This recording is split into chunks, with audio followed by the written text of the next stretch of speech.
Okay, I'm the advisor for a group of African students.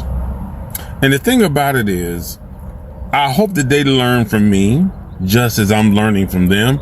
Me being Black American and them being, actually born and from Africa. Me being much older, there's some things that I know and have seen that they have yet to see because they're still young. But I think, just my personal opinion, the biggest cause, one of the reasons for the cause of the differences between Black Americans and, people from Africa is the fact that, number one, we never controlled our own history. How our history is taught, when it's shared, we never control that. That's been a huge factor because me taking it upon myself to I like to learn about Africa. I like to learn about Black American history as well because the two are connected. But we don't have control of our own history. We're always relying on it to be fed to us because it was snatched from us, especially Black Americans. The second thing is, most of the issues is based on the fact that we both have been sold marketing propaganda that's out of our control. Black Americans have been portrayed a certain way to the African community. The African community has been portrayed a certain way to the Black American community. So you have to actually get away from the media and the marketing to really learn about each community yourself. You have to. You can't do it watching TV. You can't do it watching movies. Because both sides, we're both portrayed in a negative way. And for some reason, we see what we see on TV and adopt that as, oh, that's all Africa. Like over here, when they show the TV commercials of, kids with flies and stuff all over on, oh, please feed them. That's what they show us that Africa is. And then even, I'm not sure what they show in Africa. Now, I've been to Africa, but that was during my military days, so I didn't get a chance to really explore. But the thing about it is showing that Black Americans are gangsters and shooters and all this type stuff, and it's so far from the truth of what each one is. And the other thing is, at a certain point, you have to start actually interacting with each other. Not assuming, but just, we got to start interacting with each other on a more, I don't care. I mean, you can do Zoom meetings, whatever, but it needs to be something where you're interacting with someone from Africa, from America, to sort of understand. Because there's just so much to unpack. Will it happen overnight? Will things be different overnight? No. But it's a starting point. Keeping it short. Okay, the video I posted about me not being African. Okay, this is not a hard concept to get. The slave trade. Africans were being put everywhere. That's how you get Jamaicans. That's how you get Haitians. That's how you get everybody else. Plus, Africans, when they came over to America, were having sex with Europeans. That's what I said. A lot of different people of African heritage in America don't know where they're from. They don't know. You have sex with this tribe, you have sex with that tribe, you have sex with this tribe, and you get a new tribe. It's a very simple concept to understand. Yes, do I have African roots and African heritage? Yes. Duh, look at me. Okay? But am I from there? No. I'm not from there. Okay, I don't know anything about there. Here's something they would never tell you in school. Black Americans are not immigrants. We're not minorities. We're not former slaves in the way they framed it. We are prisoners of war. Think about it. War was declared on our people the moment Europeans landed on these shores. Not just in Africa, right here on this land, Turtle Island, the Americas. We were already here. from the Carolinas to California. We were the copper-skinned tribes they couldn't control, so they reclassified us, called us colored, Negro, and African American to sever the roots. But this was war. Mass incarceration, that's a POW camp. The ghetto, that's a containment zone. Public school curriculum, man, that's psychological warfare.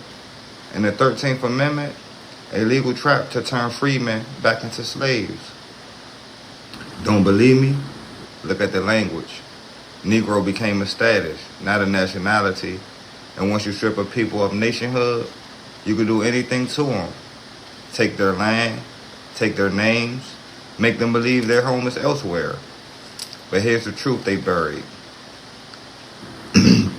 Many of us descendants of the original Americans, the Yamasee, the Washita, Choctaw, and the Blackfoot, we weren't born here.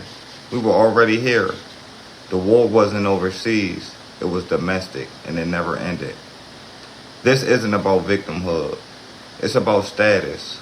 It's about reclaiming identity, because until we know who we are, we're still prisoners in their system. And the moment we remember, the war ends. Ashe, peace to the gods and goddesses. I'm African American. You stay here. We live better in Africa than you're living in America. The same house in Africa, you wouldn't even be able to be in it in America.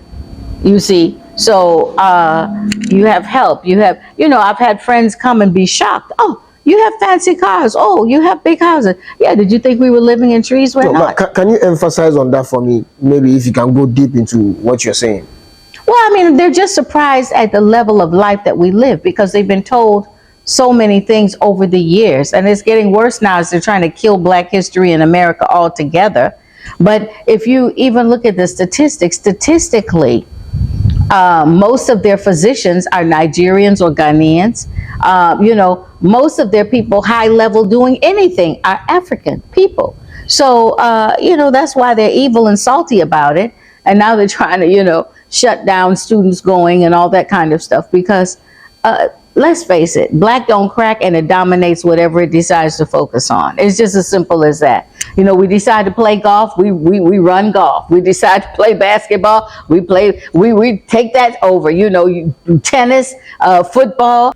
For the longest time possible, this issue of indifference between Black Americans and Black Africans have hit different headlines, with the main question being why there have to be this kind of rage between the two facets of communities. As a fact, we know that Black Americans originated from Africa, and this was during the slave trade, whereby Africans were forcefully taken to America to work in the farms and even building infrastructural development in that country. And most of the developments witnessed in America came about because of the tireless efforts, the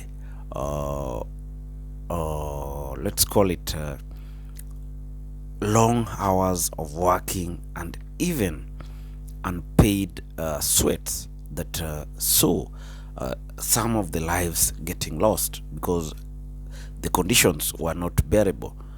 So this is one community. They originated from Africa.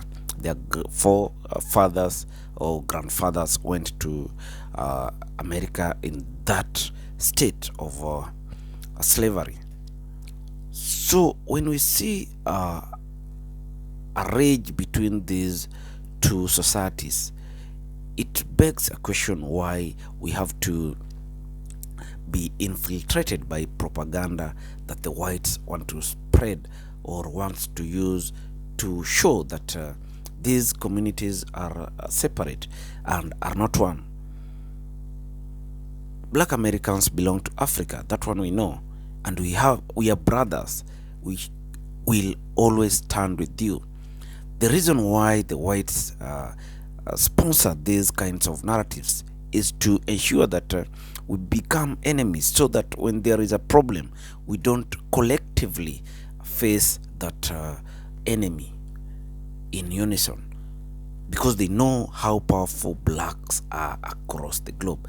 Imagine there has been a black president in a white country, that was Barack Obama. It shows how mighty blacks are and how they can handle situations. So going forward, we need to educate ourselves on the ways we can come together as black people and show the whites that we are against disunity that you're trying to infiltrate within ourselves. That is the message we are bringing today, because as we always say that blacks are humans. We are humans because we were also created in the likeness of God, and Allah wants us to be together as a common human race. If you're watching us for the first time, kindly consider making a subscription. Also like, share and comment on this video, because that's how we're going to grow. That's how we're gonna grow these great channels, and this message will be spread across the globe. Thank you for watching, and may God always bless you. Bye.